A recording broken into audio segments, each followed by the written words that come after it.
অনেক দিন আগের কথা। এক গভীর বনে মিঠুটিয়া, কালু কাক আর মোটো হরিণ এই তিনজন ছিল প্রাণের বন্ধু। তারা সারা দিন মিলেমিশে খেলা করত আর খাবার খুঁজত। আরে মোটু, দেখ দেখ, ওই দিকের ঘাসগুলো কত সবুজ। আজ ওখানে গিয়ে বনভোজন করলে কেমন হয়? একদম ঠিক বলেছ মিঠু। চলো, আজ ওখানেই যাওয়া যাক। কিন্তু তারা জানত না যে ঝোপের আড়ালে বসে লোভী শিয়াল মামা তাদের ওপর নজর রাখছে। সেই মনে মনে মোটু হরিণকে খাওয়ার পরিকল্পনা করছিল। উফ, হরিণটার শরীরটা যা নাদুস নুদুস।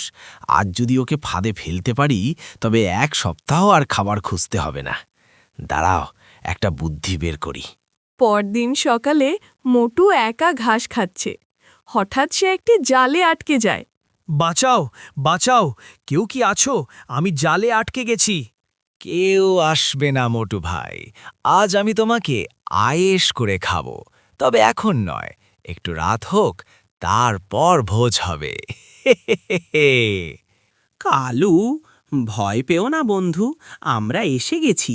শিয়ালটা কিন্তু খুব চতুর, আমাদের বুদ্ধি খাটাতে হবে। আমার মাথায় একটা বুদ্ধি এসেছে।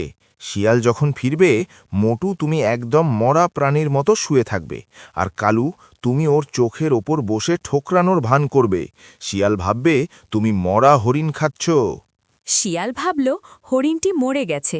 সে যখনই জালটা আলগা করল দেখার জন্য, কা কা কা, মিঠু, এখনই সময়।